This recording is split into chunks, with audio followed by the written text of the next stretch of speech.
And good evening, everybody. This is Michael Filighera. I am with logicalsignals.com and tradershelpingtraders.com.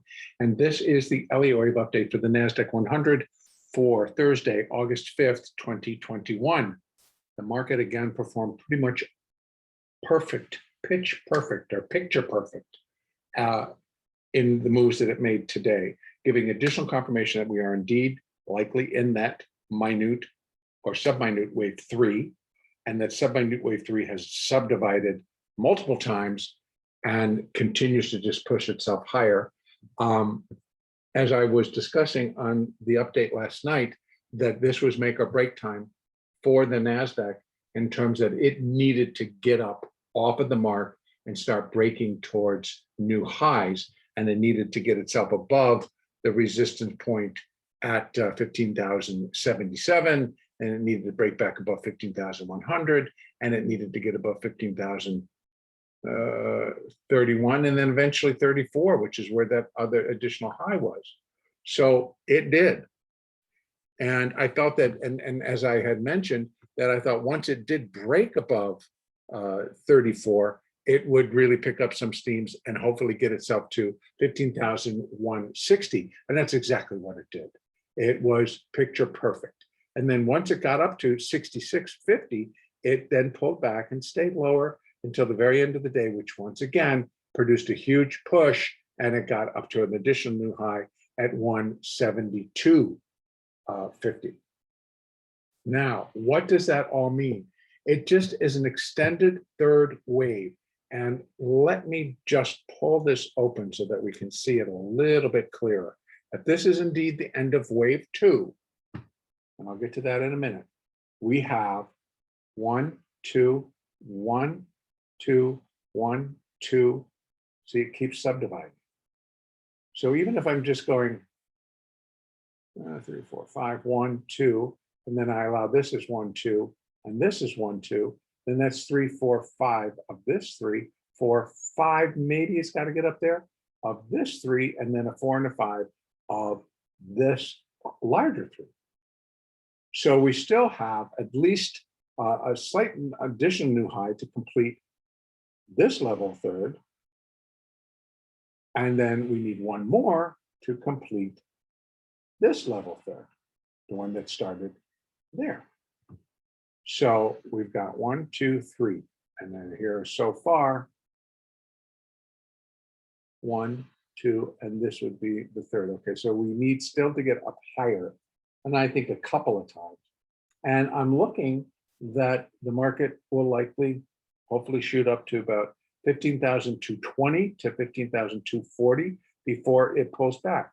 And remember, that's basically what I was hoping for, to really ground this third wave, make it substantially longer than the first, which gives so much more room to our count. Because remember, wave 3 cannot be the shortest wave out of 1, 3, and 5. But it often is the longest. So I wanted this to at least be longer than 1 in case wave 5 decides it wants to just truly go and get us all the way up into these lofty levels. So back to the current. If indeed this does complete this section, we still run the possibility. Remember, tomorrow we've got these employment situation numbers coming out. And it's been quite a while since I've really seen a market rest all of their hopes on that number being in favor by the market versus being rejected by the market. If the market rejects it, remember what we've been talking about. We've been talking about the fact that this is wound up pressure on both sides. It's been sitting in a box until it finally broke out today, and you saw the buyers step in. Well, I think there's a whole lot more that are waiting until that number comes out tomorrow. And it comes out before the market, comes out at 5:30 a.m. Pacific, 7:30 Central, 8:30 Eastern. And I think because there's been so much weight put on it, that if it comes out and the market does nothing, that would be the surprise to me. If it just, they're like, oh, so what, who cares? I would be very surprised because so much weight has been put on it. And maybe that's just media and it's really not being put on by traders. But I still think we still have all this pent up energy And if it's all being released to the buy side, well, fine. Then the sellers are going to wait until they can reach, they think, to get a top, because they obviously don't need to sell because of a bad number.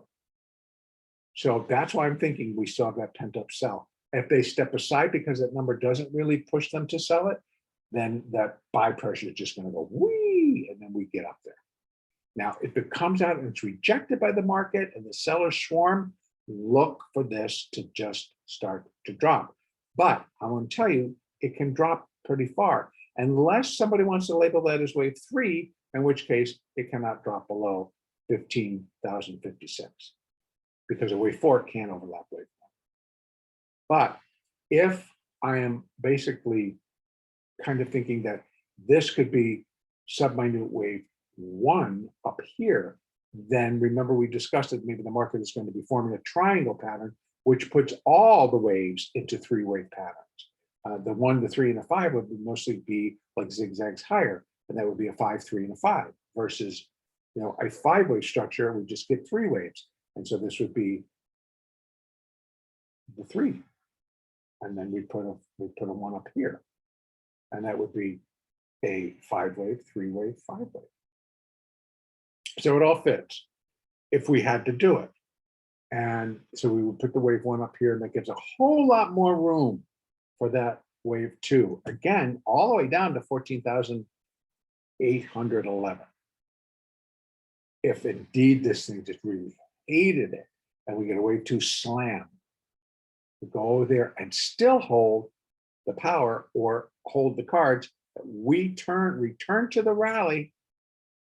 And again, if they want to nosedive this thing on unemployment numbers and the situation, what the unemployment figures suggest for the month of July, I think they're going to really point towards it. More people got jobs. I don't know.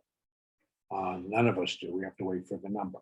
But in any case, upside for tomorrow, this is where I'd like to see wave 3 finish. If it wants to go even higher, we got 15,300. Now, where wave 3 would be, now in case of minute wave 5 would be equal to minute wave 3 all the way up here at 15,507. That would be nice, but I don't know if it's going to do it all tomorrow, because that would be minute 5 would be equal to 100% of the length of minute 3. I'm only looking for this 3, and where can it come in?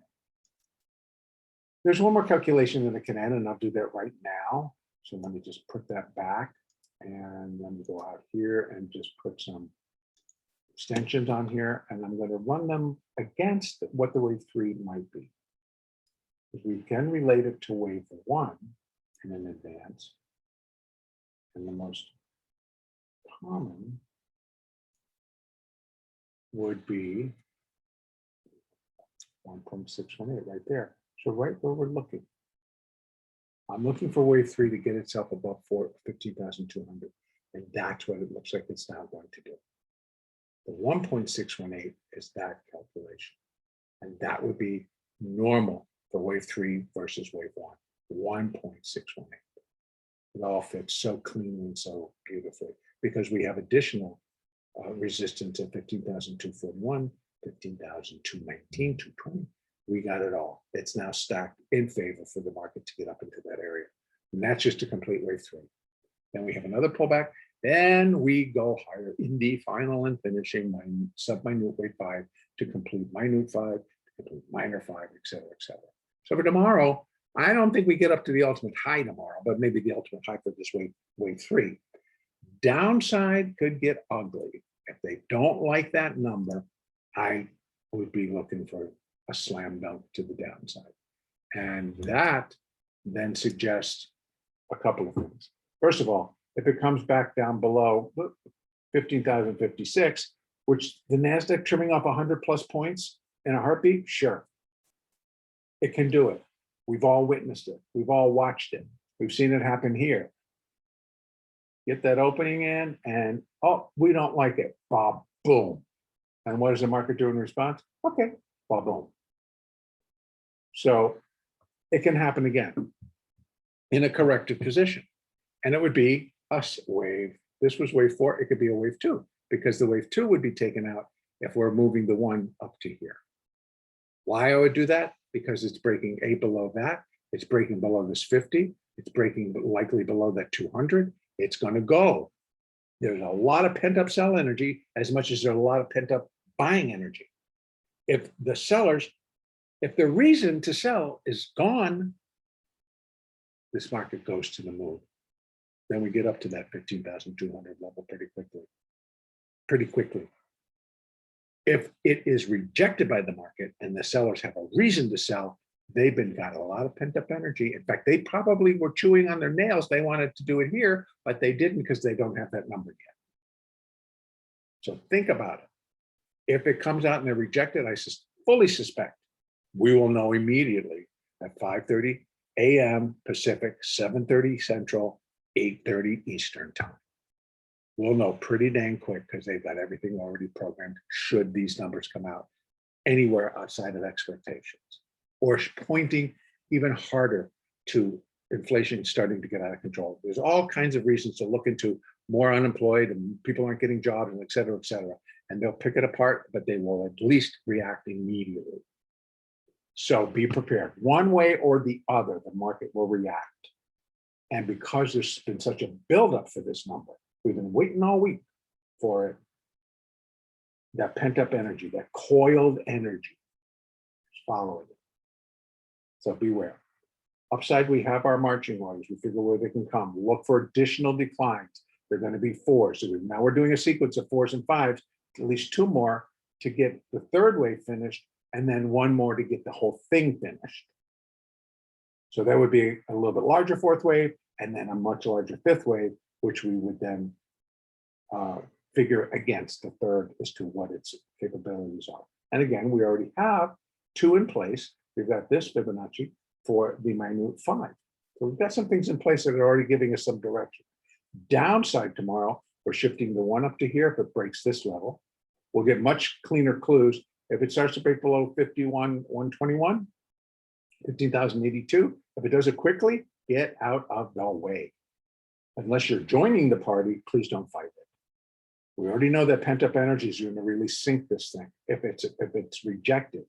But whatever that situation shows, if it's rejected by the market, I fully expect them to just nail this market, particularly since we'll see where it's going to start from. Is it starting from all-time highs? Or is it starting from already that they've started, in Europe to knock it down? Wherever it starts from, I would expect it to go to slam. Okay, that's where I am going to leave this for right now. Today was a good day. Continue to trade according to what your moving averages are telling you. Right now, hourly, look how beautiful. Space. There's the 200, there's the 50, there's the 20, there's the 8, there's the 4. They're all spaced nicely. They're not even joined together, which suggests we're going even more. Now, of course, that can change if they come in and start selling it. This will go, this, et cetera, et cetera. But right now, they're all lined up. And I bet you if I go down the line, they're all going to show the same thing. Starting to kind of like, they're still angling higher, but not as steep as the hourly. So, it's like, okay. But you got them all angling up. And I'm just going to be the same, all the way down, even on the 5. All right. Still spaced, still all spaced out very nicely. So I think, at least right now, we're pointing to upside. I'm going to leave it there. The next update will be on Sunday, August 8th.